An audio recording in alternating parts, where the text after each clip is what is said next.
मित्रांनो, आज आमच्या गावामध्ये मरीमाता उत्सवानिमित्ताने सर्वांच्या घरी आज रोडगे केले जातात। मित्रांनो, बघून घ्या कसे रोडगे तयार करतात। बघा माझी आई आणि माझे बाबा कसे रोडगे तयार करून राहिले। तुमच्या गावात या रोडग्याचं नाव काय आहे ते आम्हाला कमेंटमध्ये सांगा।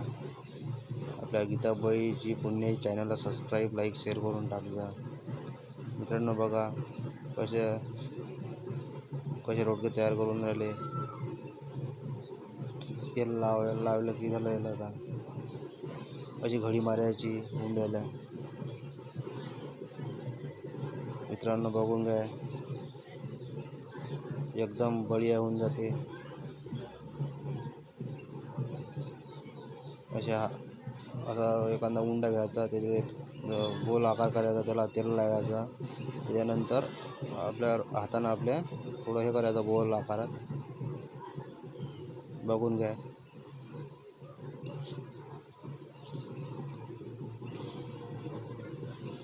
मित्रांनो, आपल्या चॅनलवर नवीन असाल तर नवीन चॅनलला सबस्क्राईब, लाईक, शेअर करून टाका।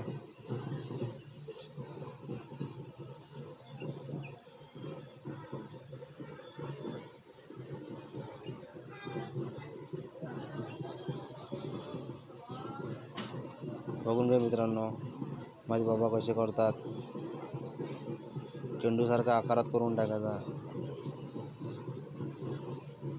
बघा माझी आई पण करून राहिली।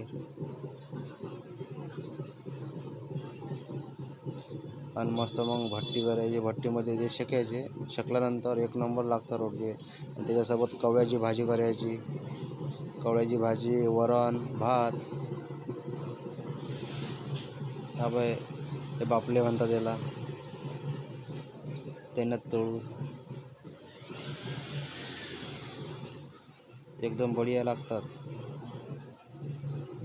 यांचं नाव आहे रोडगे। बघून घ्या कसे करतात। आज आमच्या गावात प्रत्येक घरी रोडगे केले जातात। आमच्या गावात हा मरीमाताचा सण आहे। तिसरा मंगळवार श्रावण महिन्यामध्ये प्रत्येकाच्या घरी केले जाते हा मरीमाताचा सण।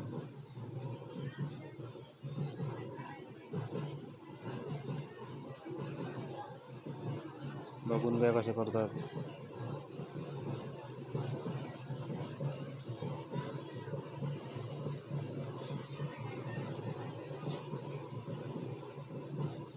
एकदम बढिया लागते।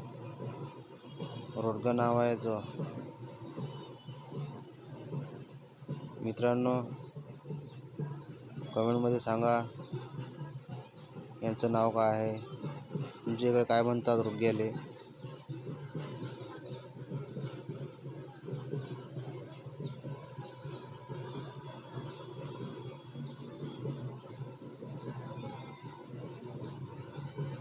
आजच्या दिवशी आमच्या गावात प्रत्येक घरी पाहुणे येतात। त्याच्यानं कसं आम्हाला 4-5 किलोचे 5-6 किलोचं रोडगे लागतात।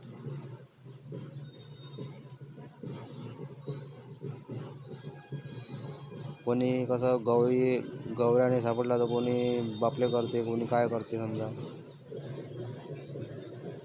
सहसा तर आमच्या गावात रोडगेच करतात।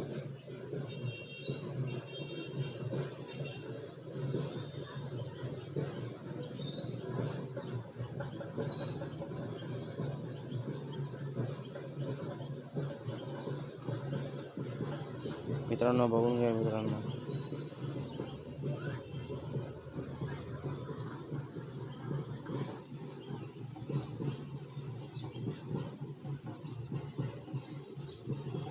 मित्रांनो, नक्की आपल्याला कमेंटमध्ये सांगा तुमच्या इकडे काय म्हणतात आणि कसा वाटला व्हिडिओ मला नक्की सांगा। मी असे व्हिडिओ तुमच्यापर्यंत पोहोचवणार। अशी भट्टी करावी लागते मित्रांनो गवऱ्याची। 3x3ची भट्टी तयार करायची आणि त्याच्यात मग गवऱ्या टाकायच्या, ते पेटून द्यायच्या। पुरा चुरा करायचा पहिले, त्याच्यानंतर रोडगे ठेवायचे, असे भाजायचे। त्याच्यामध्ये भाजल्यानंतर अर्धा घंटा ठेवून द्यायचं त्याच्यामध्ये। बघून घ्या। आता त्याच्यावर थोडं ते बारीक चुरा करून त्याच्यात टाकून द्यायचा, म्हणजे ते होत राहतात. मित्रांनो, भेटूया पुढच्या व्हिडिओमध्ये. नक्की मला कमेंटमध्ये सांगा कसा वाटला हा व्हिडिओ. भेटूया पुढच्या व्हिडिओ. जय हिंद, जय महाराष्ट्र.